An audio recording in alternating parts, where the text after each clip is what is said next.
Alors les scribes et les pharisiens amenèrent une femme surprise en adultère et la plaça au milieu du peuple et dirent à Jésus, ok, Maître, cette femme a été surprise en flagrant délit d'adultère. Moïse, dans la loi, nous a ordonné de lapider de telles femmes. Toi donc, que dis-tu? Il disait cela pour l'éprouver, afin de pouvoir l'accuser. Mais Jésus s'étant baissé, écrivait avec les doigts sur la terre. Comme il continuait à l'interroger, il se releva et leur dit, que celui de vous qui est sans péché jette le premier la pierre contre elle. Et c'est de nouveau baissé. Ok. Il écrivait sur la terre. Donc, deuxième écriture encore, sur la terre. Quand ils entendirent cela, accusés par leur conscience, ils se retirèrent un à un. Depuis le plus grand, le plus âgé jusqu'au dernier. Donc, il y avait le plus grand jusqu'au dernier. L'aîné au cadet. Et Jésus resta seul avec la femme qui était là, au milieu. Mais la position de Jésus, c'était où? Parce qu'on dit que Jésus resta seul avec la femme qui était là au milieu. Alors, s'étant relevé et ne voyant plus que la femme, Jésus lui dit, femme, où sont ceux qui t'accusaient? Personne ne t'a-t-il condamné? Elle répondit, non, Seigneur. Jésus lui dit, je ne te condamne pas non plus, va et ne pêche plus. Vous voyez? Donc, les gens là sont accusés dans leur conscience lorsque Jésus a parlé, puis il s'est abaissé encore de nouveau pour continuer à écrire. C'est vrai, il y a plus d'écriture. D'abord, il était en train d'enseigner normal ici. Il n'était pas en train d'enseigner par terre. Il était d'abord en train d'enseigner. Il était au milieu et on a ramené la femme au milieu. Donc, une distraction. Vous voyez? En plus, on dit pour l'éprouver. Donc, il y a des gens, ils posent la question non pour savoir, mais pour éprouver. Ils posent la question non pour compléter son savoir, mais c'est pour éprouver. Jésus est en train d'enseigner, mais on amène cette femme au milieu. Donc, c'est ça aujourd'hui les religieux. Les religieux, c'est quoi? C'est que Jésus est au centre, mais il ramène le péché au milieu. Sans pour autant te parler aussi de la solution. Parce que la solution du péché ne peut pas sortir ailleurs si ce n'est qu'en Jésus. Nous sommes d'accord, hein? Nous sommes. Tu as des liens, tu as tout ça. Donc, les péchés, les problèmes, on a mis ça au milieu. Mais Jésus n'est pas au milieu. La solution qui est plus forte que le problème n'est pas au centre. Donc, on a carrément viré la prédication. Ici, on voit clairement qu'on a mis fin à la prédication. Parce que Jésus était au milieu. Il enseignait comme ça, assis. Et puis, les gens, ils étaient là. Jésus, il était au milieu. Et puis, on vient pas. On jette la femme directement. On commence à accuser la femme. Et la prédication a pris fin. Et du coup, c'est triste. Et maintenant, après, c'est ce que Jésus a fait. Il s'est abaissé pour écrire. Là, il s'est abaissé pour écrire. Après, il les a parlé. Et la Bible dit du plus grand au plus petit. Et tous se sont fuis. Donc, parce que devant la loi, il n'y a personne qui peut tenir. Du plus grand au plus petit, c'est qui? C'est de Adam jusqu'à Jean-Baptiste. C'est-à-dire des prophètes jusqu'à Israël. Et tout cela, ils ne pouvaient pas tenir devant la loi. Devant la loi, parce que Jésus dit, qui parmi vous est sans péché? Et c'est ça, il n'a pas dit qui parmi vous n'a pas commis de péché. Il dit quoi? Que celui de vous qui est sans péché. On a dit quoi dans ta version, frère Joachim? Lis un peu, parce que souvent nos versions là, c'est en guerre. Verset 7. Frère, tu vérifies aussi. Oui, verset 7, il est dit quoi? Que celui d'entre vous qui est sans péché jette le premier la pierre contre elle. Qui est sans péché? Qui est sans péché? Je ne sais pas si vous comprenez. Est-ce que vous voyez la nuance avec celui qui n'a jamais péché. Entre celui qui n'a jamais péché et celui qui est sans péché. Hein, frère Naom? Ok. Il dit, celui qui est sans péché jette la pierre en premier. Parce qu'il n'y a que Jésus qui est sans péché. Voilà pourquoi la Bible dit quoi? La Bible dit quoi? Que j'ai le Père et Satan de nouveau abaissé, écrit sur la terre. Quand ils entendaient cela, accusés par leur conscience. Pourquoi ils sont accusés par leur conscience? Parce que leur conscience, c'est la conscience du péché. Leur conscience les a rappelés, en réalité, on ne fait pas le poids devant la loi. On ne fait pas le poids. On peut lire Romains chapitre 11, verset 32. Vraiment, je vous conseille de retenir cette écriture. Hein. C'est une écriture très importante. Romains 11, 32. Romains 11, 32. Une écriture que vous devez vraiment connaître.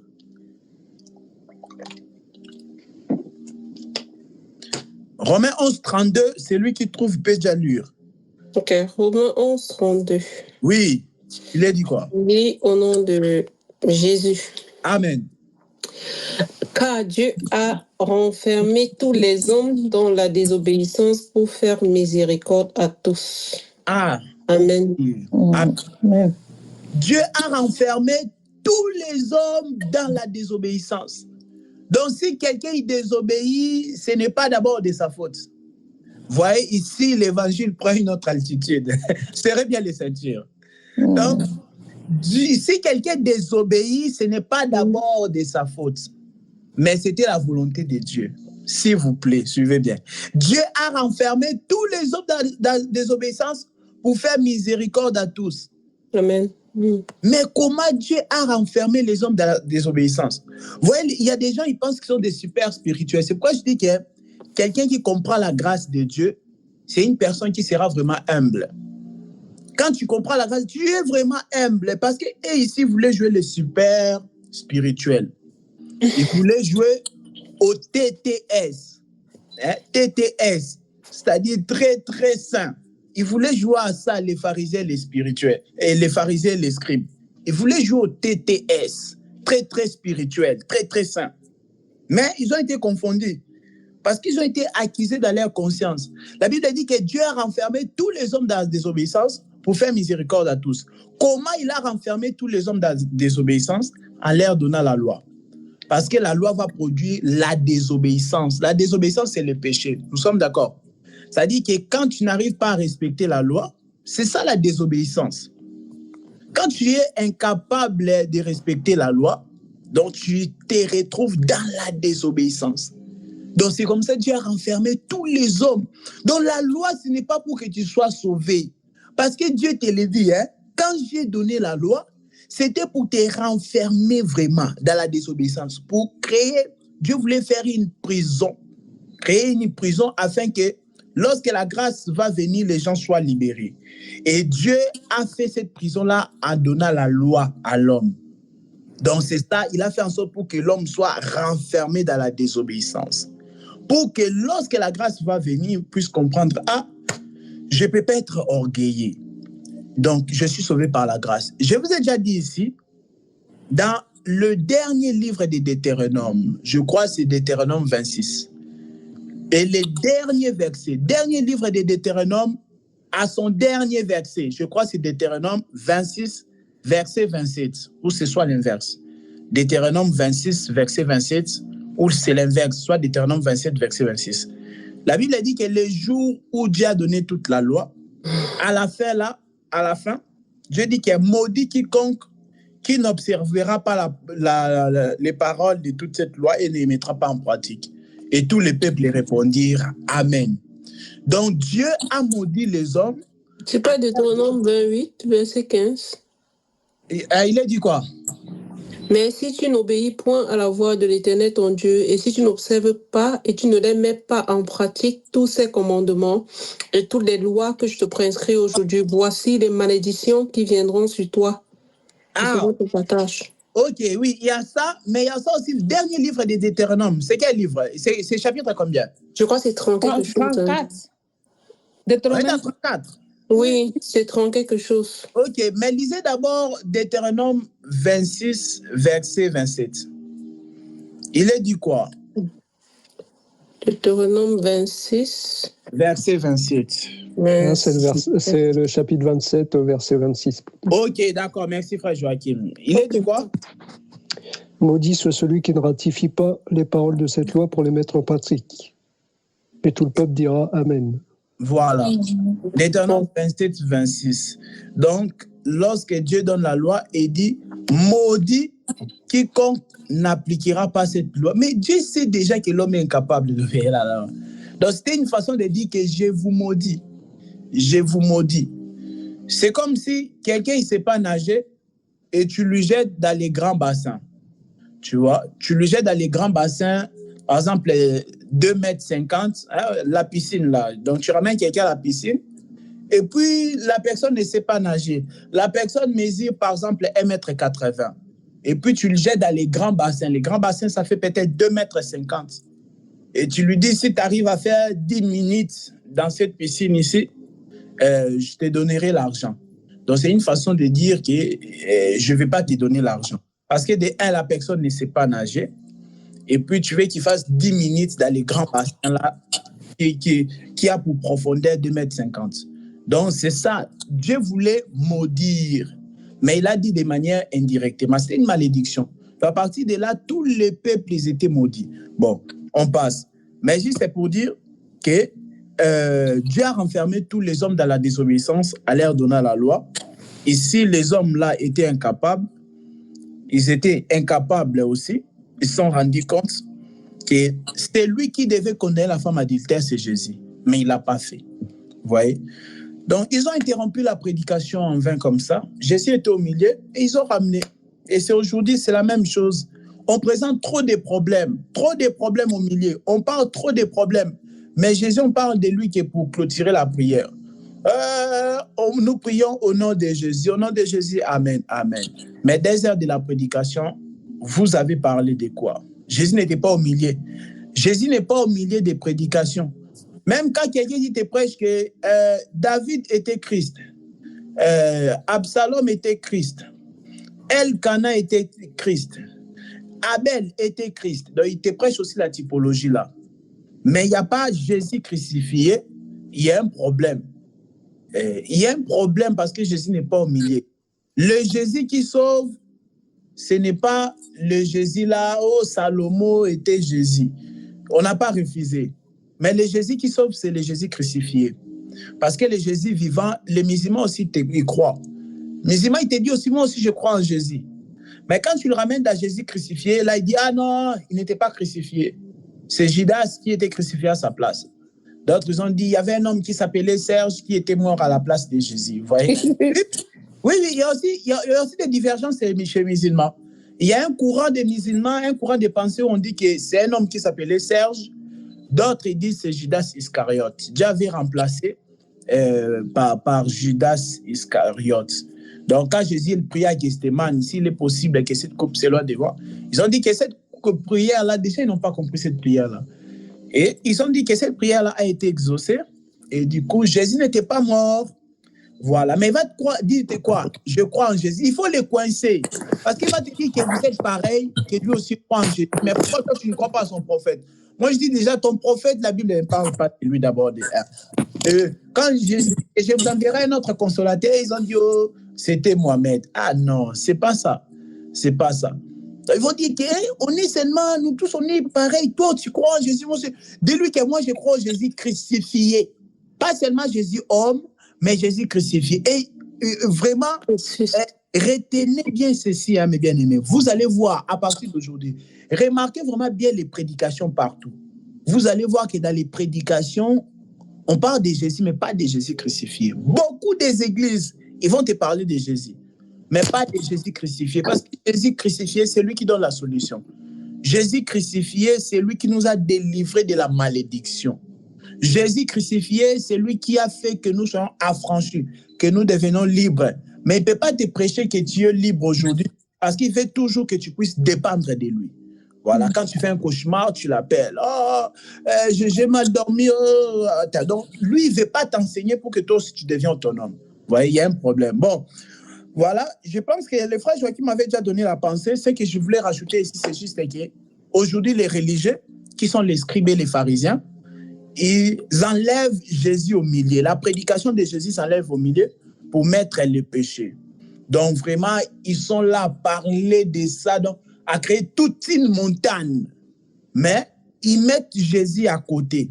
Heureusement, Jésus était là pour recadrer les choses. Donc, Jésus leur a parlé. Et puis, voilà, la fin, c'était ça. La fin, c'est que Jésus n'a pas condamné.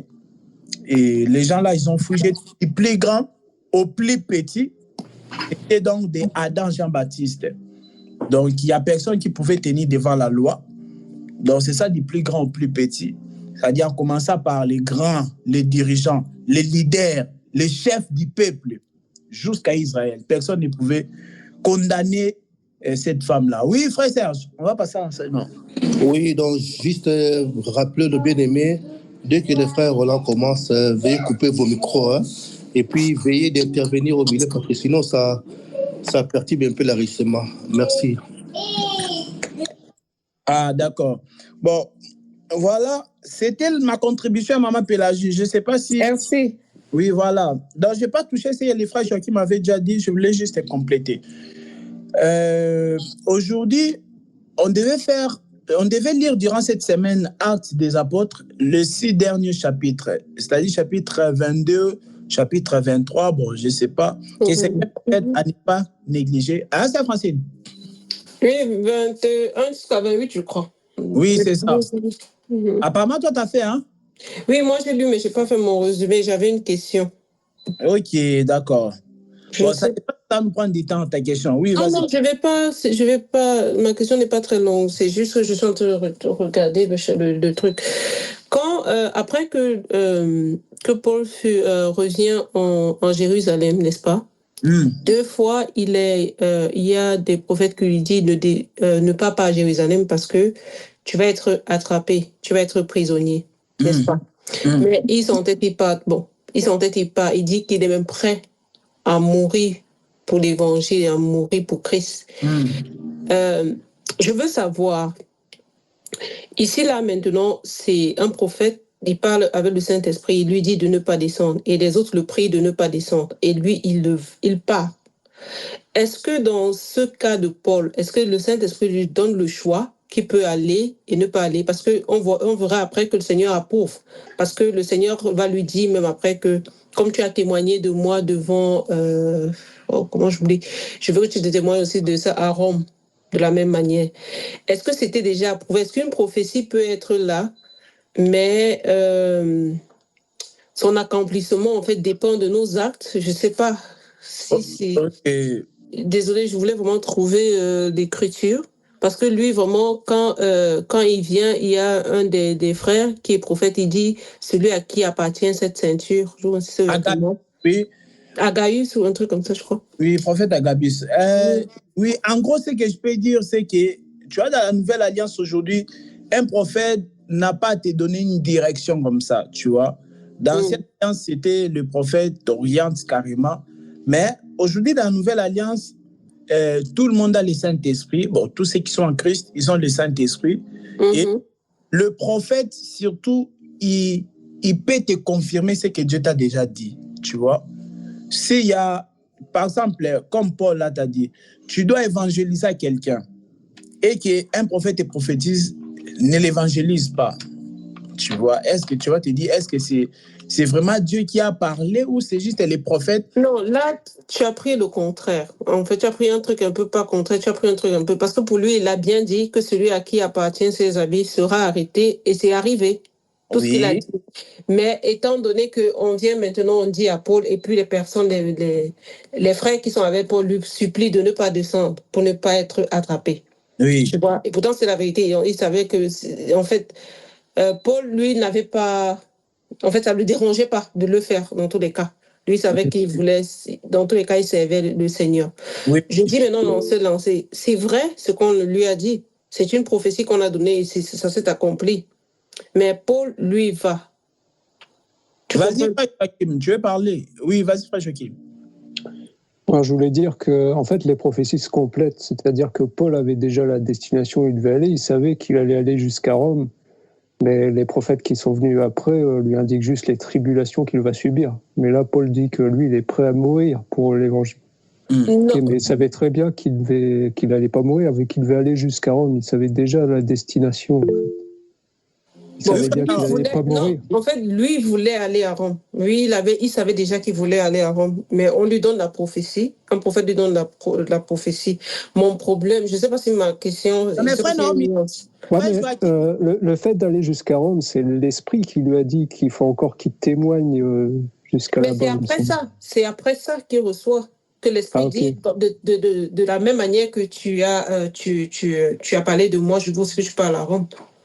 Tu vois, c'est un peu ça. Est-ce que c'est que comme il a accepté? Non, c'est parce que c'est pour ça que je voulais repartir encore pour être sûr avant de poser ma question. Ok, on va revenir encore. Mais frère, vas-y, parle après, on reviendra prochainement sur ça.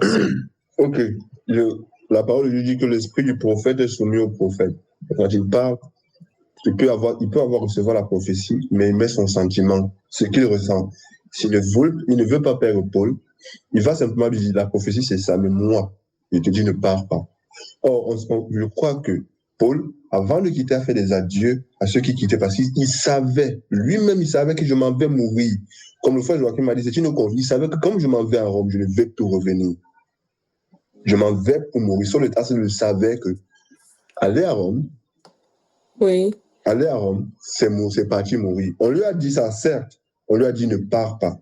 Mais lui, il a dit, je m'en vais parce que je suis prêt à mourir pour l'évangile. Tu vois que nos esprits, contrairement à ce que d'autres personnes pensent, nos esprits sont soumis à nous. Je peux te dire, sœur Francine, j'ai vu ça. Moi, je te dis, maman Francine, vraiment, je t'aime beaucoup, ne pars pas. Et toi, tu dis, pour l'amour que j'ai pour Jésus-Christ, je m'en vais. Mais ça, c'est d'avis contraire. Mais le Seigneur, qui est le juste juge au milieu de nous, peut venir après et dire, j'encourage sœur Francine à aller, vas-y. Parce que nos esprits, l'esprit de Dieu qui nous a donné, aussi, on est soumis à cet esprit, mais aussi il est soumis à nous. L'esprit du prophète est soumis au prophète. Je peux dire, je ne parle pas, banni. Maman Pélagie veut parler. Maman Pélagie, allez-y.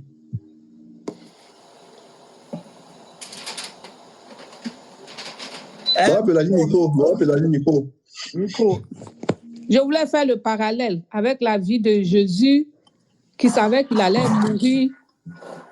Il allait aller mourir et il a été, quelquefois empêché, si ça répond. Il savait qu'il partait mourir, mais lui-même, il a prié pour ne pas que ça arrive dans Gethsemane, c'est ça? Il priait que ça peut s'éloigner, cette coupe s'éloignera de moi. Je ne sais pas, c'est comme ça que je vois. Mais sa destinée, c'était la croix. Bon, avec Paul aussi, il sait que sa destinée, c'est d'aller mourir à Rome. Donc, bon, tout ce qui vient après l'esprit des prophètes, c'est pour juste, le prévenir, pour dire que, peu importe, c'est la mort qui va arriver là-bas. Bon. Ok, c'est Francine, ce qu'on va faire prochainement, on reviendra encore sur ça, tu vois, avec les Écritures à l'appui, et puis ça sera facile, parce qu'on peut aussi les faire maintenant, mais bon, voilà, à cause du temps. En plus qu'on n'a pas fait aussi les résumés, donc voilà. Mais en fait, le résumé, c'est quoi? Le résumé, là, a pour but juste de nous motiver à lire. C'est ça, en fait. Parce que moi, je lis, hein. Moi, je les lis même 2 fois, quand j'ai le temps et tout. Voilà, donc là, normalement, là, on a fini Actes des Apôtres. On va lire un autre livre. Romain, on avait déjà lu. Rappelez-moi les livres qu'on n'a pas encore lus, hein, dans la Nouvelle Alliance. Rappelez-moi les évangiles, on a déjà lu. C'est Francine, rappelle-moi d'ici la fin de la séance, il faudra me rappeler les livres qu'on n'a pas encore lus dans la Nouvelle Alliance.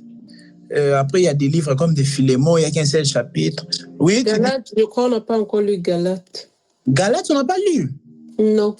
Ok. Allez, Romain, on n'a pas encore lu Galates, non. Oui, Romain, on avait déjà lu il y a longtemps. On a lu Matthieu aussi déjà. On a lu les évangiles. On a déjà lu aussi, ok, d'accord. Bon, on va prendre Galates. C'est 6 chapitres. Galates, c'est 6 chapitres, si je ne me trompe pas. Oui. On va lire Galates, tu vois.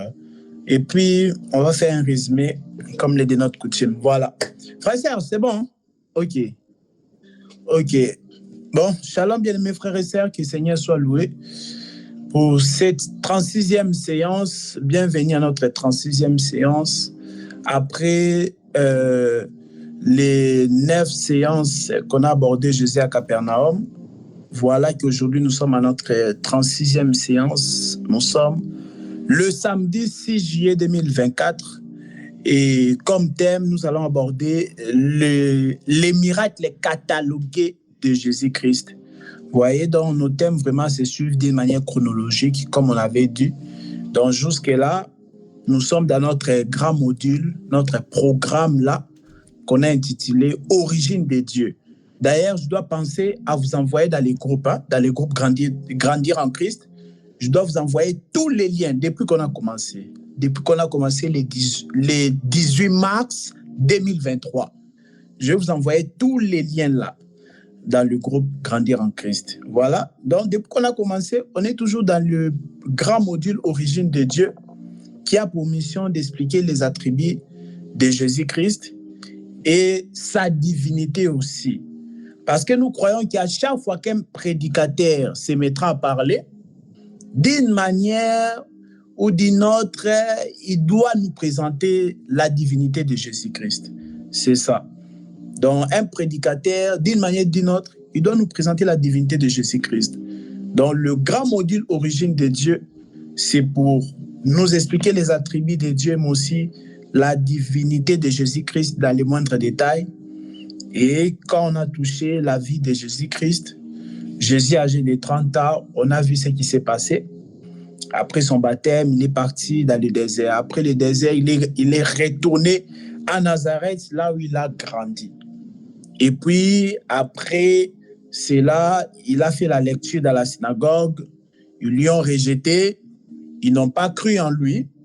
Et après, il est parti demeurer à Capernaum. On a passé 9 séances là-dessus, sur Capernaum. Et les frères Naom aussi nous a complété aussi lors de son intervention le samedi dernier. Que le Seigneur lui bénisse. Il a fait un très bon résumé, une très bonne révision au sujet de Jésus à Capernaum. Voilà, aujourd'hui, nous allons commencer notre grand thème intitulé « Les miracles catalogués de Jésus ». Alors, je ne sais pas si déjà vous avez une idée quand vous entendez « les miracles catalogués ». Catalogué, c'est-à-dire ce qui est classé, vous voyez. Donc, ce qu'on inscrit par ordre. Maintenant, quand on parle des miracles catalogués, est-ce que qu'est-ce qui vous vient à l'esprit? Les miracles catalogués de Jésus. Quels sont les miracles de Jésus qu'on a classés vraiment en ordre? De sorte que quand il avait fait ces miracles, on a classé. Quand il a fait ça, on a classé. Hein? Quelques secondes, c'est lui qui a la réponse, il peut se lâcher, sinon on passe. Est-ce que quelqu'un a une idée des miracles de Jésus qui ont été classés en ordre? S'il n'y a pas de réponse, on va passer. Ok. Oui, frère Joachim. Il me semble que c'est dans le livre de Jean où il est dit à propos du miracle à Cana que c'est le premier miracle qu'a accompli Jésus. Ok, très bien. Moi, je m'arrête là, après, je ne sais pas. Ok, oui, c'est Francine. Oui, on a tendance de prendre toujours les noces de Cana, mais moi, je pense qu'il y a la pêche aussi. Quand il appelle Pierre, ça se fait avant Cana. Non, là, la question, c'est les miracles qu'on a classés par ordre. C'est-à-dire que quand il a fait ces miracles, on a dit que c'était les premiers miracles. Quand il a fait, c'était les derniers. Mais le problème, quand tu lis cette écriture, on dit bien, ce miracle, c'était le premier miracle là-bas à Cana. Mais ce n'est pas le premier miracle de Jésus. Oh, maintenant, en dehors de Cana Galilée, est-ce qu'il y a d'autres miracles? Parce que on n'a pas dit que le premier miracle est de Jésus, non. Ici, le thème, notre grand thème, c'est les miracles catalogués de Jésus, tu vois. C'est par rapport à ça, les miracles qui ont été classés. Ce n'est pas question du premier miracle de Jésus ou pas. Oui, il a fait ça à Cana en Galilée. Mais sinon, en dehors de ça, est-ce que les miracles qu'il avait fait ailleurs, on avait classé ça, tu vois? Mais quand tu parles de la pêche des poissons, là, avec Pierre, quand il appelle Pierre, est-ce que ce n'est pas un miracle? Ou bien ce n'est pas catalogué, ou bien je ne comprends pas le mot catalogué. Ok. En fait, c'est simplement, je vais dire ceci, les miracles qu'on a classés, que la Bible a classés par ordre. C'est-à-dire qu'il avait fait un miracle. La Bible a compté ça, c'est son premier miracle. Il a fait un autre miracle. On a dit c'est deuxième, c'était par rapport à ça, tu vois. Je n'ai pas refusé qu'ils soient dans des miracles. On ne peut pas voir tous les miracles ici. Mais c'est les miracles qui ont été classés en ordre. Je ne sais pas si tu vois la différence. Frère Serge, t'es en train de dire quoi là? Je ne comprends pas. Non, en fait, je veux dire, c'est comme si on disait les miracles, de fait, les tops, quoi, les tops des miracles. D'accord. On accepte alors ces termes-là. Oui. Mais dans la Bible, hein, Sœur Francine, c'est qu'il y a eu vraiment des miracles qu'on a classés. Les autres n'ont pas dit que ce sont des faux miracles ou ce n'était pas des miracles, non. Mais il y a eu vraiment des miracles qu'on a classés. On a considéré ça. Oui, ça c'était le premier, ça c'était le deuxième. Oui, frère Naom. Je crois que tu n'as pas bien suivi la question de la sœur Francine. Permets-moi de te dire que, d'éclaircir sa question. Elle dit, les noces de Cana ont été classées, tout comme la pêche miraculeuse de Jésus-Christ ont été classées. Elle dit, le premier miracle des noces de Cana, c'est par rapport à un lieu. Le premier miracle à Cana, c'est le vin. Le premier miracle avec Pierre, c'est avec Sadom. Il y a une distinction dans le lieu, il y a une classification par le lieu et par la date dans laquelle les miracles se sont passés. Elle a bien compris ton mot catalogué qui consiste à classer, mais elle demande que les premiers là, c'est par rapport à quoi? Par rapport à le lieu, l'heure, la date. Bon, je sais, donc c'est un peu ça que... Ah, ok. Le miracle de la pêche miraculeuse, on a classé ça comme étant les 40e miracles de Jésus. Ça va nous aider à... Moi, là, je ne dis pas le premier, je ne dis pas le deuxième, mais parce qu'en fait, il faut connaître, parce que quand il appelle déjà même derrière ses disciples, tu vois, parce que moi, je considère que peut-être, tu vois, je ne suis pas vraiment orientée. C'est quand il commence sa marche ministérielle, déjà, les 3 ans, c'est parce que quand il appelle le... Mais oui, ça, il n'y a pas un problème. On est d'accord pour la pêche miraculeuse. Sœur Francine, frère Naom, on est d'accord pour la pêche miraculeuse. On n'a pas dit que c'était les 40e miracles. Ici, d'abord, oublions d'abord les lieux. Est-ce que pour la pêche miraculeuse, on a dit que c'était les tels miracles de Jésus, les 40e. Voilà, nous sommes là, Sœur Francine, tu vois. On n'a pas refusé. Selon l'ordre chronologique, il a fait beaucoup de miracles. Nous, ici, l'accent, c'était même pas sur le lieu, mais vraiment les miracles, comme le frère Serge a dit là, les tops. Hein? Bon, ça, c'est, comprenez l'expression du frère Serge, mais c'est pour dire que les miracles qui ont vraiment été considérés, je ne sais pas si c'est ça le terme ou pas, mais qui ont vraiment été classés. On n'ignore pas, il y a beaucoup de miracles de Jésus. D'ailleurs, si on se met à parler des miracles de Jésus, vous savez qu'on ne va pas quitter ici. Donc, il y a eu les miracles qui ont été catalogués. T'as encore levé la main ou c'était tout à l'heure, Sœur Francine? Oui, parce que si tu dis catalogué, on va avoir vraiment beaucoup de problèmes. C'est mieux qu'on dit il y a des miracles peut-être distingués, un autre mot qui va aller avec. Parce que je vais t'apporter beaucoup d'autres choses qui vont vraiment contredire. Je ne sais pas dans quel motif tu appelles d'autres catalogués et d'autres non. On ne peut même pas dire top, parce qu'un miracle, c'est vraiment un miracle. Ça dépend de ce que le Seigneur veut enseigner en ce moment-là. Donc, c'est mieux que tu dis on va parler de certains miracles. Et puis, tu vas dire pourquoi ces miracles sont importants. Mais non, quand tu catalogues... Francine, oui, je vais te donner l'écriture pourquoi je dis ça. C'est-à-dire, il y a eu des miracles. Quand ça s'est fait vraiment, on a dit ça, c'est fait le premier miracle. Il y a eu un autre miracle, c'est produit, on a dit ça, c'est fait le deuxième miracle. C'est par rapport à ça, je dis cataloguer. Donc, on a inscrit cela en ordre là. Je ne sais pas si je suis clair, Sœur Francis. Je crois que Frère m'a compris. Voilà, c'est par rapport à ça. Regarde, on va lire, nous sommes tous dans Jean, prenons nos Bibles, Jean chapitre 2, Jean chapitre 2 à partir du premier verset. Frère Joachim, je ne sais pas si tu peux nous aider. Bon, c'est lui qui est prêt ou prête. Jean chapitre 2 à partir du premier verset à 11. Je lis au nom de Jésus. Amen. Oh, non, la sœur Pélagie va lire. Elle veut lire. Ok, je lis au nom de Jésus. Amen. 3 jours après, il y eut des noces à Cana en Galilée. La mère de Jésus était là et Jésus fut aussi invité aux noces avec ses disciples. Le vin ayant manqué, la mère de Jésus lui dit, « Ils n'ont plus de vin. » Jésus lui répondit, « Femme, qu'y a-t-il entre moi et toi? Mon heure n'est pas encore venue. » Sa mère dit au serviteur, « Faites ce qu'il vous dira. » Or, il y avait là 6 vases de pierre destinés aux purifications des Juifs et contenant chacun 2 ou 3 mesures. Jésus lui dit, « Remplissez d'eau ces vases. » Et ils le remplirent jusqu'au bout. « Puisez maintenant, leur dit-il, et portez-en à l'ordinateur du repas. » Et ils emportèrent. Quand l'ordinateur du repas eut goûté l'eau changée en vin, ne sachant d'où venant ce vin, tandis que les serviteurs qui avaient puisé l'eau le savaient bien, il appela l'époux. Okay. Et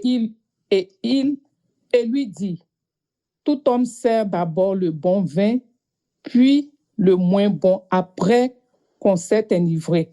Toi, tu as gardé le bon vin jusqu'à présent. Tel fut à Cana en Galilée le premier des miracles que fut Jésus.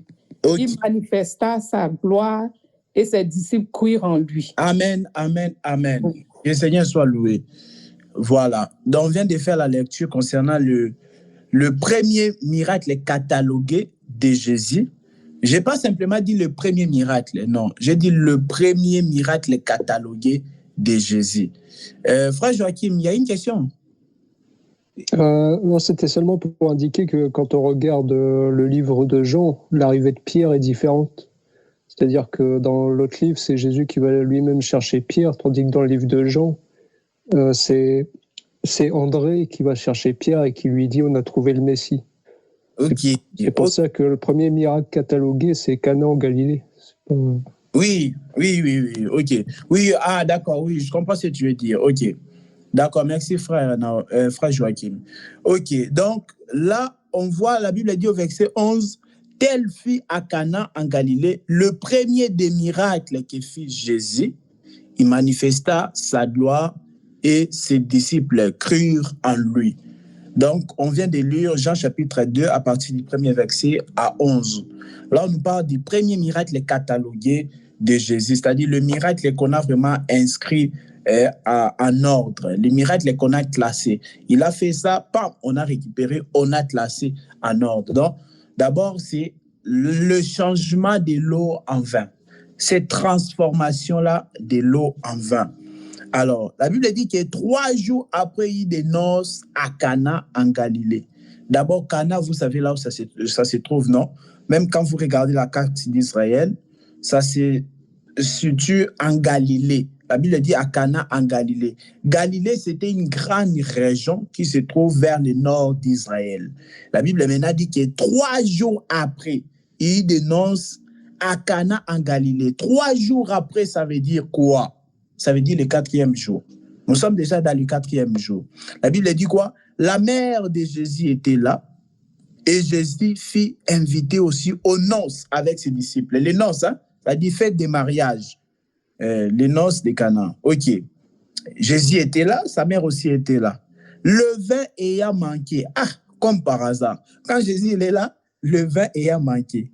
La mère de Jésus lui dit, ils n'ont plus de vin. Mais Jésus répondit, femme, qu'y a-t-il entre moi et toi? Mon heure n'est pas encore arrivée. Bon, on ne peut pas tout aborder ça aujourd'hui. On va aller jusqu'au verset 5 ou 6 par la grâce du Seigneur. Et le reste, on reviendra le samedi prochain. Donc, on a dit que 3 jours après, c'est-à-dire ça s'est passé le 4e jour, il y a eu des noces à Cana en Galilée.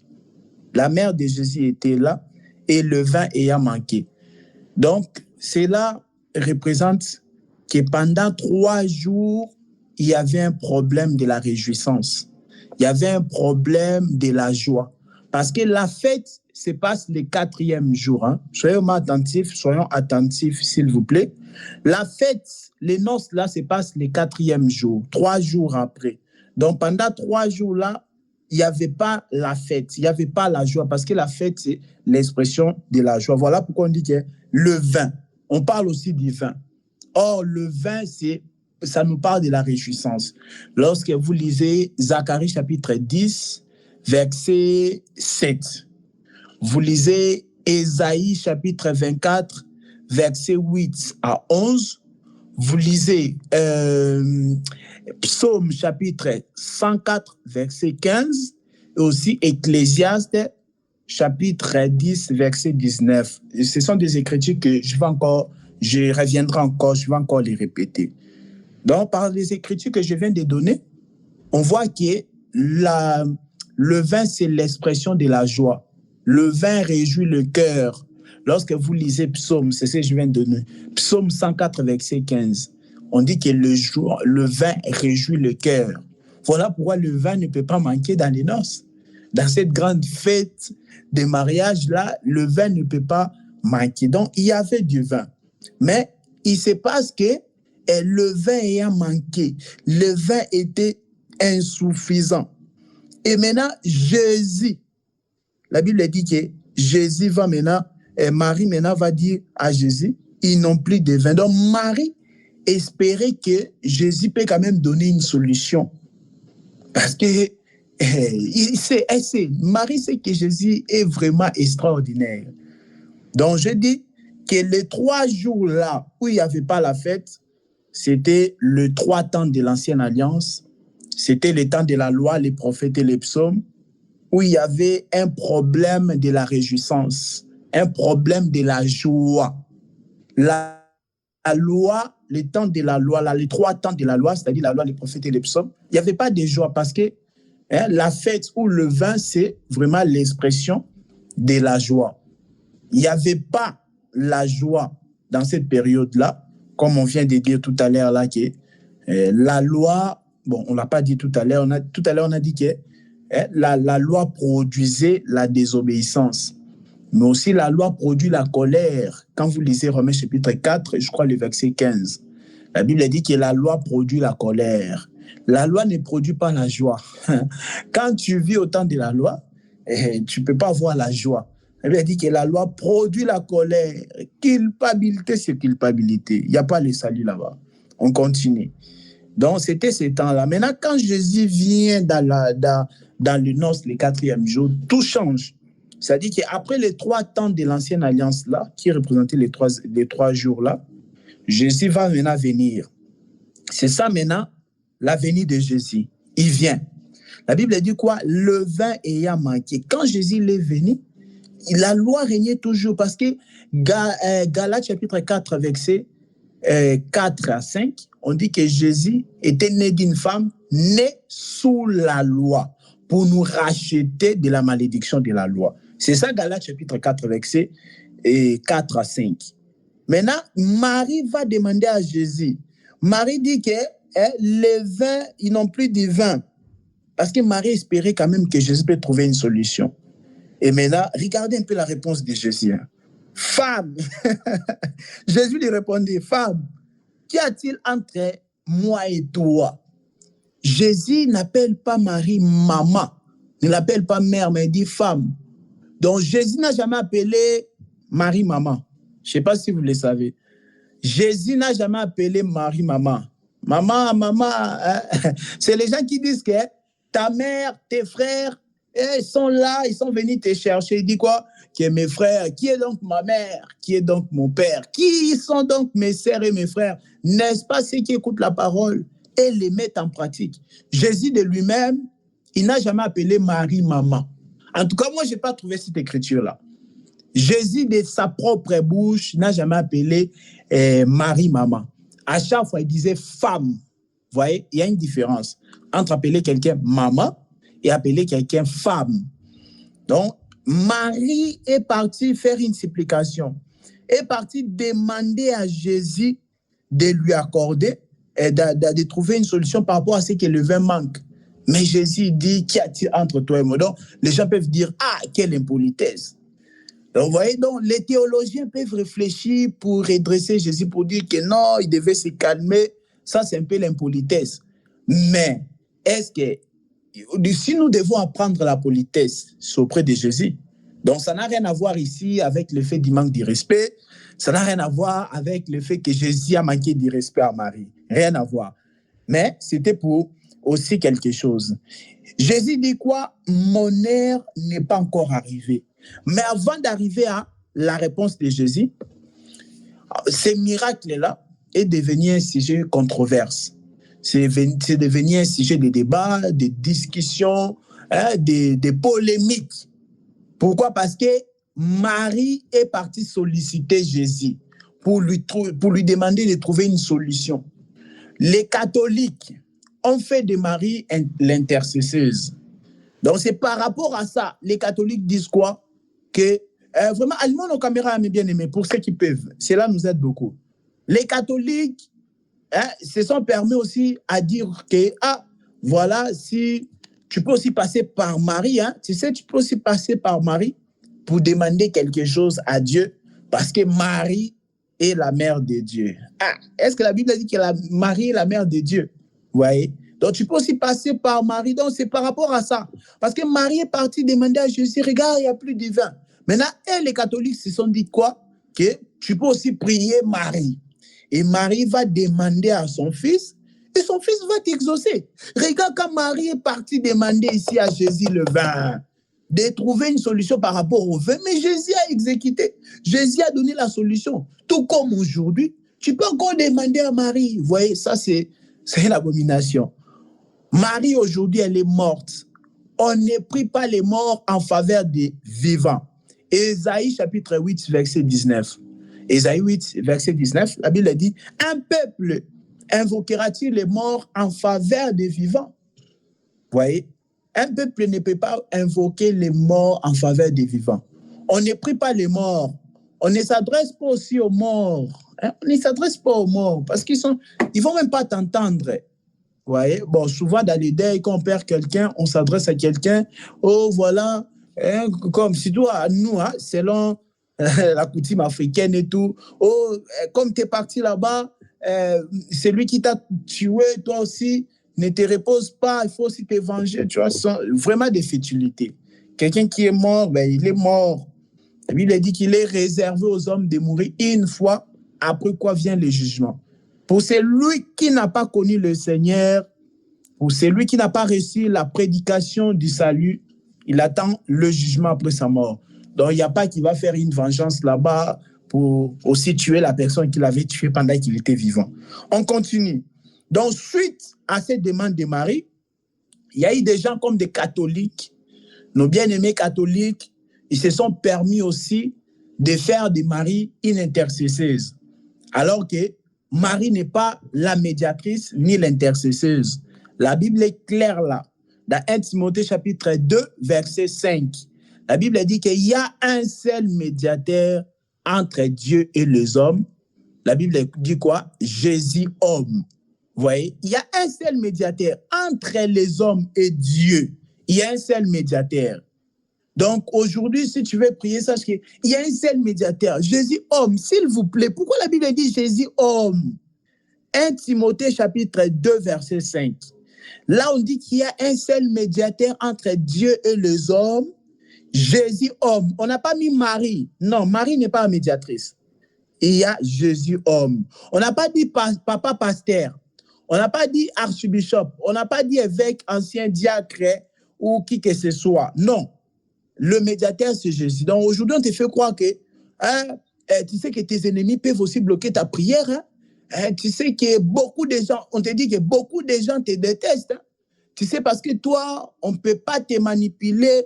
Toi, tu es bien ferme, tu es bien affermi. Donc, beaucoup de gens te détestent. Tu vois, tellement les gens ne t'apprécient pas, sache que tes prières peuvent aussi être bloquées. Là, cette écriture-là n'existe pas. On n'a pas dit que le médiateur entre toi et Dieu, ce sont les hommes qui te détestent, les hommes qui ne t'apprécient pas. Non, faux et archi-faux. Le médiateur, c'est Jésus homme. Mais pourquoi la Bible dit que le médiateur entre moi et Dieu, c'est Jésus homme? Parce que c'est Jésus homme qui verse le sang. C'est-à-dire, en d'autres termes, le médiateur entre moi et Dieu, c'est le sang. En dehors du sang, mes bien-aimés, Dieu ne nous connaît pas. C'est le sang qui a fait la réconciliation. Vous voyez encore la prédication de la croix, ça se trouve partout dans la Bible. On dit le médiateur entre Dieu et les hommes, c'est Jésus homme. Pourquoi? Parce que c'est Jésus homme qui a versé le sang afin que nous soyons maintenant en communion avec Dieu. Sans effusion du sang, il n'y a pas pardon du péché. Hébreux chapitre 9, verset 22. Donc c'est par rapport au sang qui nous donne le pardon du péché. Pardon du péché, ça dit être réconcilié avec Dieu. Donc c'est comme ça maintenant nous sommes en communion avec Dieu. Donc le médiateur de tous les temps, ce n'est pas Marie, mais c'est Jésus. Maintenant aussi, par rapport à cette demande-là, il y a aussi des gens qui aiment l'alcool. Ils se sont dit que non, il faut aussi boire l'alcool parce que d'ailleurs Jésus, Marie a sollicité à Jésus de rajouter l'alcool parce que le vin c'est l'alcool. De rajouter l'alcool, tout ça, parce qu'il manquait. Vous voyez, donc un sujet controverse. Donc c'est ça en fait, c'est devenu un sujet de polémique, de discussion sans fin. Mais qu'est-ce que ça cachait réellement? Est-ce que par rapport à ça, Dieu veut que nous soyons des consommateurs potentiels de l'alcool, du vin? Est-ce que c'est ça réellement? Non. Parce que quand tu bois beaucoup du vin aussi, quand tu consommes trop d'alcool, c'est pas bon pour la santé. Ça donne la cirrhose des foies. Je ne sais pas si vous voyez. Allez vous renseigner par rapport à la cirrhose des foies. Donc, ce n'est pas bon pour ton foie, pour le foie là. Ce n'est pas bon pour ton organe là des foies. Ce n'est pas du tout bon. La maladie chronique là des cirrhoses des foies, ça c'est à cause de l'alcool. L'alcool, ce n'est pas bon pour la santé. Donc, cette écriture ici, ce n'est pas pour que nous devenions donc des soulards, des ivrognes. Non. Donc, beaucoup vraiment défendent cette liberté-là de boire l'alcool. Vous voyez, si quelqu'un veut défendre la liberté, lui, il aime l'alcool. Maintenant, il veut défendre cette liberté-là de consommer l'alcool. Il va s'appuyer aussi à cette écriture. Mais ce n'était pas ça. Jésus répond quoi? Il dit quoi? Que mon heure n'est pas encore venue. Waouh! Je ne sais pas si vous voyez. Frère Joachim, tu peux nous lire ça? Verset 4. De Jean chapitre 2.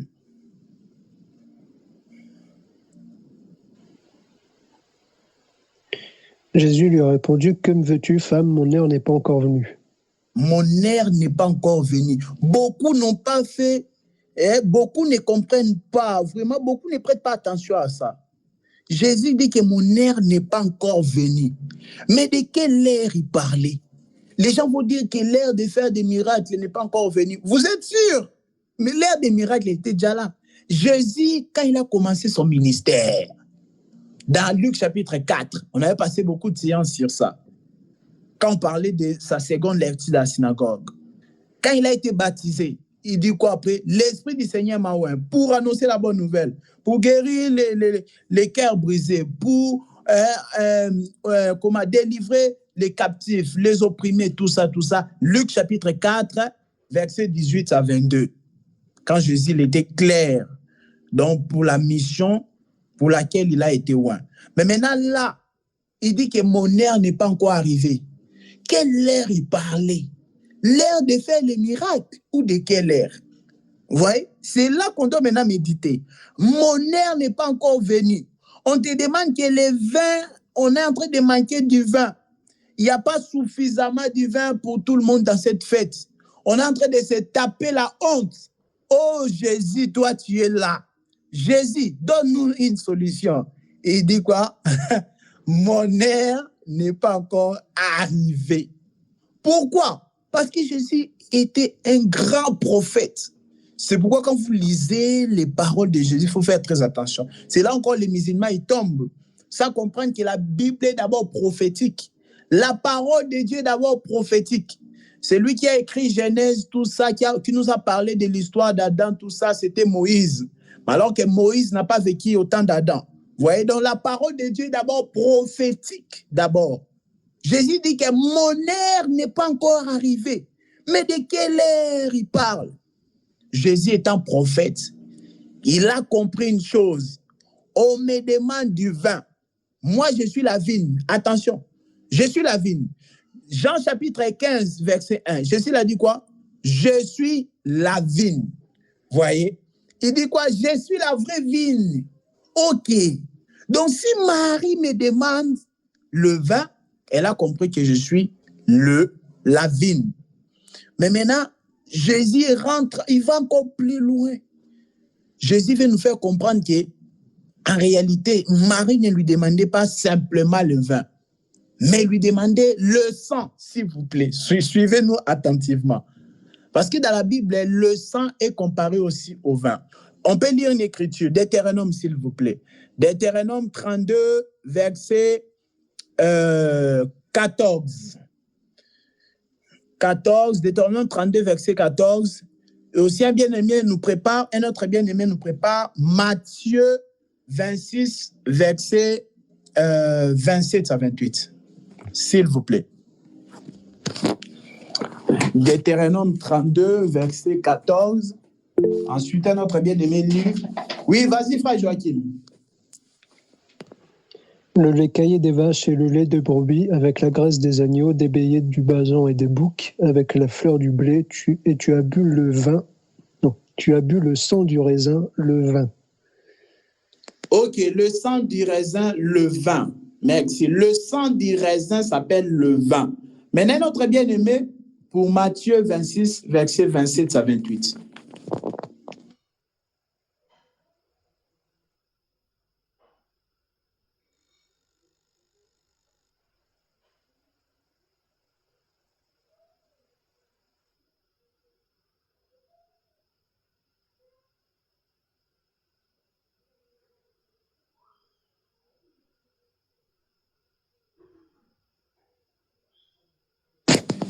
Vous n'avez pas trouvé Matthieu 26, verset 27 à 28. Bon, je vais le prendre rapidement sinon. 27. Oui. Allez-y, Sœur Pélagie. OK. Matthieu 27 à... Matthieu 26, verset 27. OK. Il prit, je lis au nom de Jésus. Amen. Il prit ensuite une coupe et après avoir rendu grâce, il la leur donna en disant, buvez-en tous. OK. Car ceci est mon sang, le sang de l'alliance qui est répandu pour plusieurs, pour la rémission des péchés. OK. Merci beaucoup. Il a pris une coupe de vin. Il a dit, buvez-en tous, car ceci est mon sang, le sang de la nouvelle alliance qui a été répandu pour plusieurs. Comprenons une chose ici.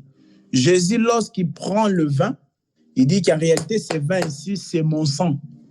Parce que dans tous les cas, moi, Jésus, je suis la vigne, par rapport à Jean chapitre 15, verset 1.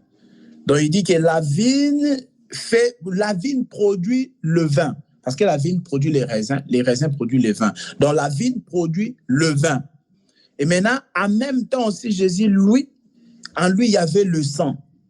Donc, maintenant, le sang là, c'est ça, le vin.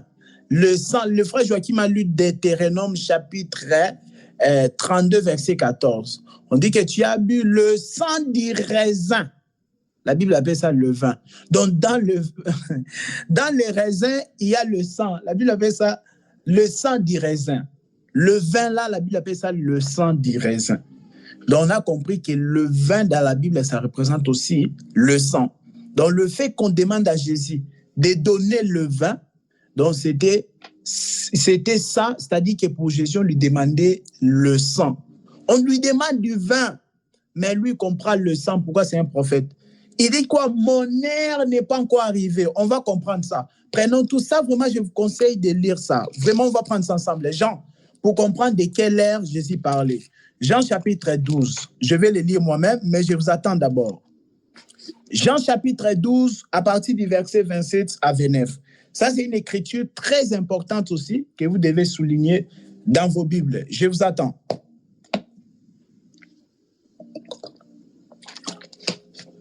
Jean 12, verset 27. Bon, je pense que tout le monde est là. Jean chapitre 12, verset 27 à 29. Je lis au nom de Jésus. Et que dirais-je, Père? Délivre-moi de cette terre. Vous voyez? Jésus prie que le Père puisse lui délivrer d'une ère quelconque. Délivre-moi de cette ère. Donc, il y avait une ère qui devait s'accomplir. Mais Jésus voulait l'éviter.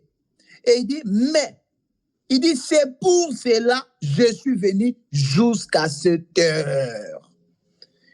Père, glorifie ton nom. La Bible dit quoi, verset 28? Ah, ça, comment j'aime ça, le verset 28. Ça, c'est vraiment un thème d'une grande prédication, vraiment. Avec les temps, je donnerai ça même à l'église. La Bible dit quoi, verset 28 de Jean chapitre 12? La Bible dit, et une voix vint du ciel. Je l'ai glorifié et je les glorifierai encore. Jésus dit, Père, glorifie ton nom. Et une voix vint du ciel pour dire, je l'ai glorifié et je les glorifierai encore. Verset 29. La foule qui était là et qui avait entendu disait que c'était un tonnerre. La voix s'est fait entendre dans les cieux. La voix simplement dit, je l'ai glorifié et je glorifierai encore. Le nom de qui? Le nom du Père. Donc, je l'ai glorifié et je l'ai glorifié encore. La Bible dit que la foule qui était là, qui ne comprenait rien des choses de Dieu, ils ont cru que c'était un tonnerre. Et d'autres disaient, un ange lui a parlé. Vous voyez? Donc, Jésus, il était là et il y a une voix qui s'est fait entendre. Je l'ai glorifié, je l'ai glorifié encore. Ils ont crié, ils n'ont pas compris les messages. De même aussi le jour que Paul était sur le chemin de Damas là. Donc, le message que Paul avait eu, c'est qu'il était, il n'avait pas compris. On a dit quoi? Je l'ai glorifié et je le glorifierai encore. Mais avant, Jésus dit que délivre-moi de cette heure. Mais c'est pour cela que je suis venu jusqu'à cette heure. Mes bien-aimés, comprenons bien que Jésus est venu. Donc, on parle de la mission de Jésus. Jésus est venu faire accomplir une mission. Malgré les miracles extraordinaires qu'il a réalisés, mais c'était pour accomplir une mission. Et maintenant, la mission-là ne pouvait pas s'achever sans que Jésus puisse arriver jusqu'à l'ère-là. L'ère pour laquelle il était venu. J'espère que nous sommes en train de se comprendre très bien. Il dit, c'est pour cela que je suis venu jusqu'à cette heure ici. La mission de Jésus ne peut pas s'achever s'il n'arrive pas à l'heure marquée de la fin de sa mission. Donc, il y avait une heure qui devait marquer la fin de la mission de Jésus. Et il dit, c'est pour cette heure-là que je suis venu. Mais c'était l'heure de quoi? L'heure de la glorification. L'ère où devait glorifier et glorifierait encore. Ça, c'est notre thème. Mais pour comprendre ici, il s'agissait de sa mort. La Bible dit que son âme était donc triste et tout ça. Maintenant, mon âme est troublée. Et que dirais-je? Humainement, comme ça, il y a eu un peu la peur. Pourquoi? Parce qu'il voyait l'heure pour laquelle il était venu. Jésus était venu pour une heure, accomplir une heure. Voilà pourquoi il dit à Marie, je n'ai que 30 ans. L'heure là que tu me demandes, ça sera dans 3 ans, quand j'aurai 33 ans. Mais mon heure n'est pas encore arrivée. Marie lui demande simplement le vin, mais Jésus comprend que ce qui va sauver les gens, ce n'est pas le vin là, mais c'est vraiment mon sang.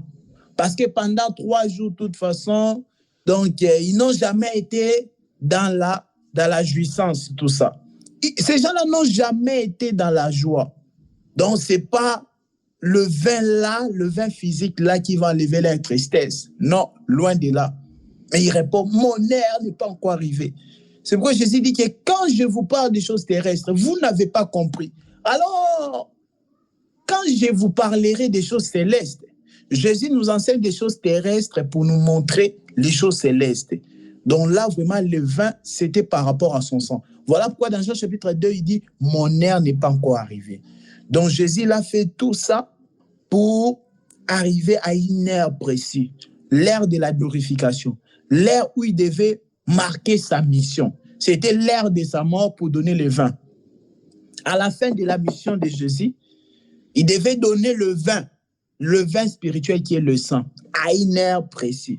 C'est pourquoi j'aimerais vous dire que Jésus étant alpha et oméga, son premier miracle est aussi son dernier miracle.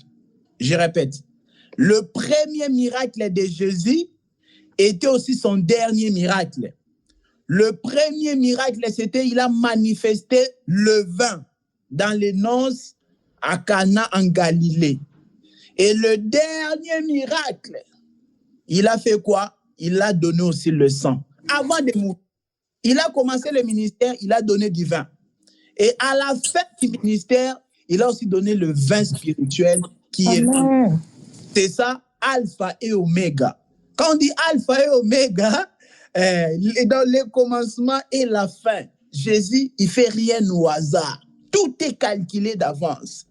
Donc, il dit que mon heure n'est pas encore arrivée. Donc, c'était pour leur dire que pendant ces 3 jours-là, il y avait la tristesse. Mais calmez-vous, mon heure n'est pas encore arrivée. Je vais produire du vin. OK, nous retournons. Je ne sais même pas combien de minutes nous reste déjà là. Il est 19h45 parce qu'on ne va pas tout finir aujourd'hui, hein, comme on l'a dit. Nous retournons dans Jean chapitre 2. Jean chapitre 2. Jean chapitre 2. Il dit, mon heure n'est pas encore venue. Donc on a dit que c'est l'heure où il devait verser le sang, l'heure où il devait donner le vin spirituel. Sa mère dit au serviteur, faites ce qu'il vous dira. Vous voyez? Donc là, Marie aussi joue un rôle d'un ministre. Donc de dire quoi? Faites ce que le maître vous a dit. Vous voyez? Donc un serviteur doit être soumis à son maître. C'est-à-dire qu'un serviteur doit faire ce que son maître lui dit. Toi, aujourd'hui, ton maître t'a dit quoi? Ton maître, c'est Christ, parce que tu es disciple du Seigneur. Ton maître, c'est Christ. Christ t'a dit quoi? Allez, faites de toutes les nations tes fanatiques. Est-ce que Christ a dit ça? Allez, faites de toutes les nations tes fanatiques. Non. Chers prédicateurs, bon, ceux qui vont nous suivre sur YouTube, chers prédicateurs, qu'est-ce que le Seigneur t'a dit? Allez et faites de toute l'église ou de toutes les nations tes fanatiques. Est-ce que le Seigneur t'a dit ça? Non. Le Seigneur dit, allez et faites de toutes les nations mes disciples, les disciples du Seigneur. Marie dit au serviteur, faites ce qu'il vous dira. Ce qu'il vous dira. Donc le serviteur doit suivre ce que le maître lui a dit. Christ a dit qu'on doit enseigner les gens son royaume.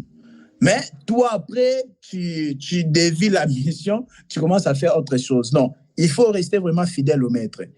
Or, il y avait là, on va aller jusqu'au verset 6.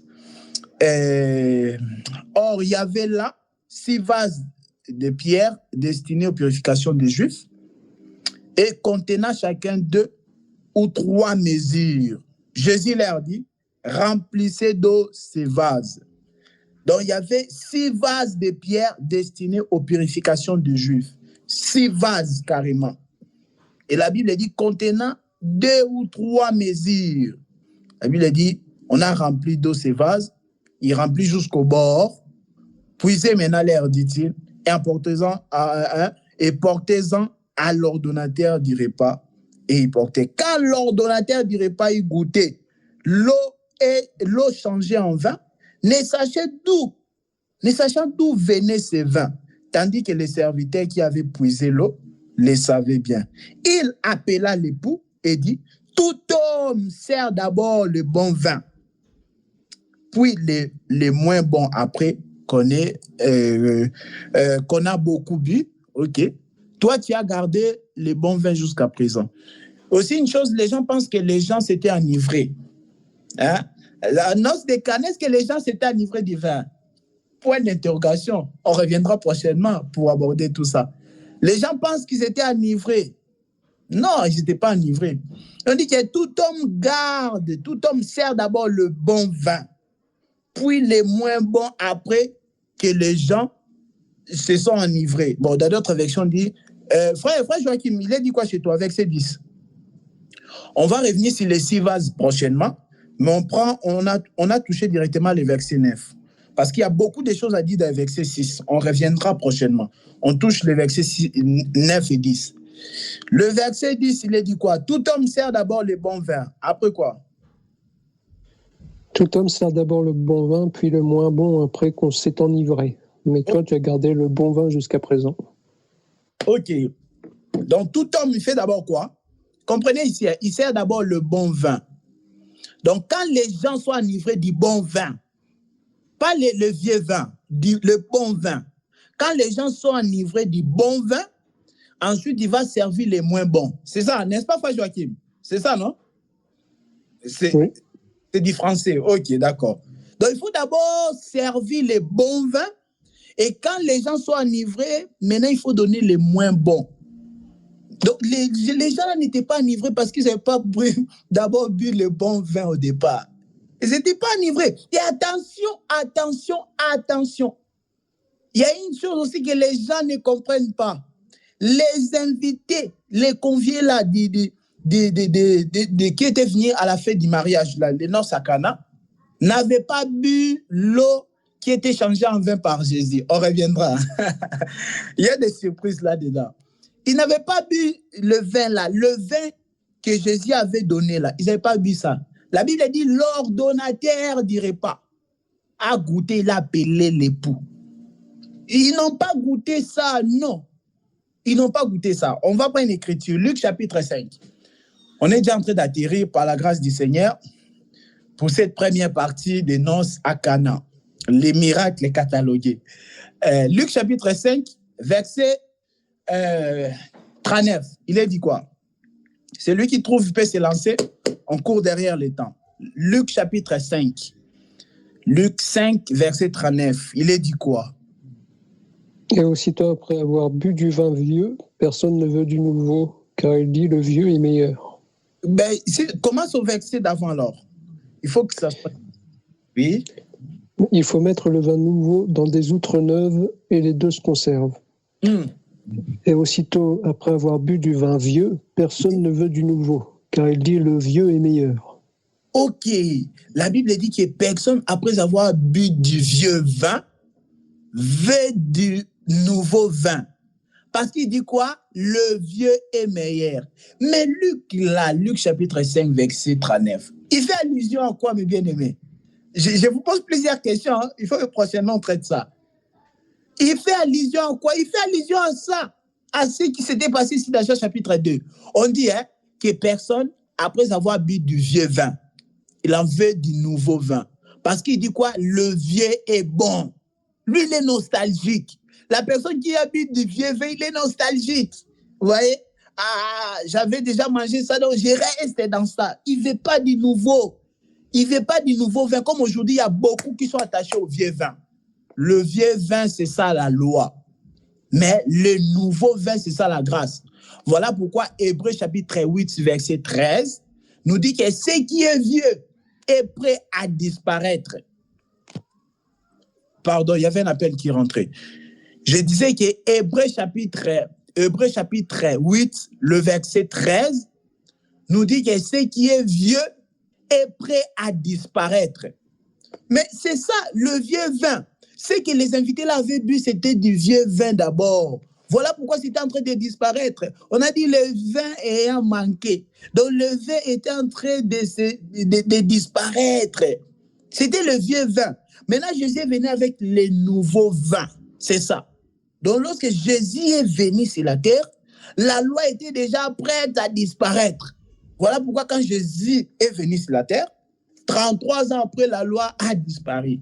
La loi qui nous condamnait a disparu. Ce qui est vieux est prêt à disparaître, humainement comme ça. Quand quelqu'un devient vieux, quand quelqu'un a 80 ans, 85 ans, on sait déjà, on ne sera pas surpris si la personne là est morte. Nous sommes d'accord. La personne a 80 ans, 85 ans, 90 ans, jusqu'à 90 ans, la personne est encore vivante.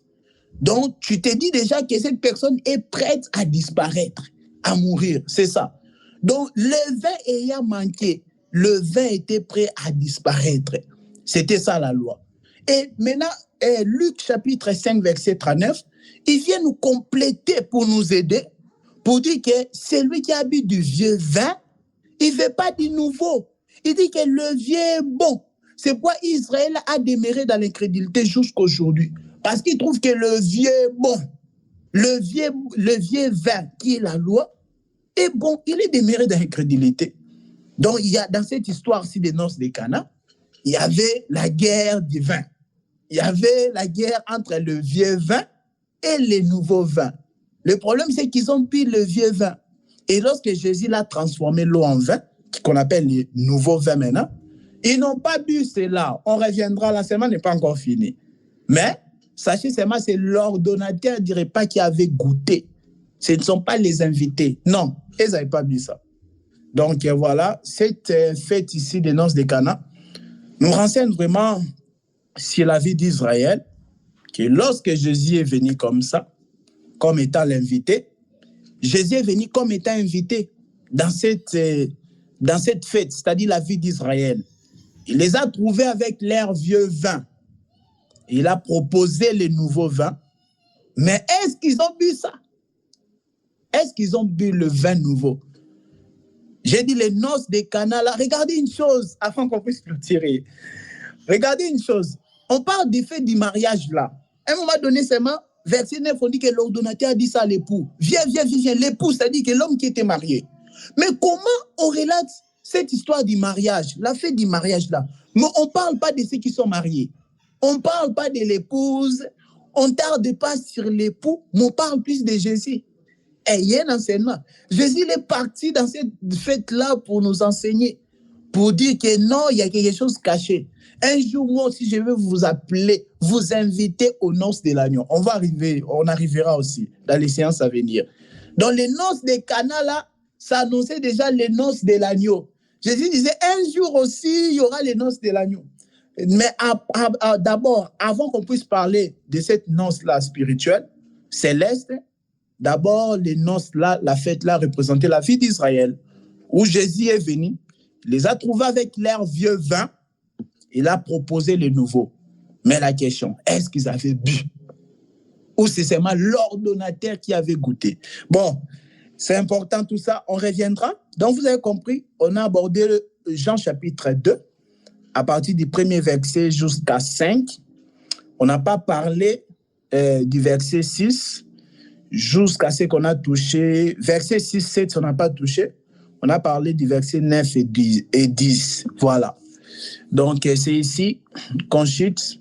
Et on s'arrête ici par rapport à cette première partie ici, les noces à Cana, en Galilée, le premier miracle catalogué de Jésus-Christ. Voilà, que le Seigneur soit loué. Amen, amen. Voilà. Amen. Frère Serge, je ne sais pas si ça fait combien de minutes, mais bon, voilà. On s'arrête aujourd'hui par rapport à ça. Je ne sais pas si, bon, les questions, après, comme j'ai dit que l'enseignement continue. Oui, frère Naom.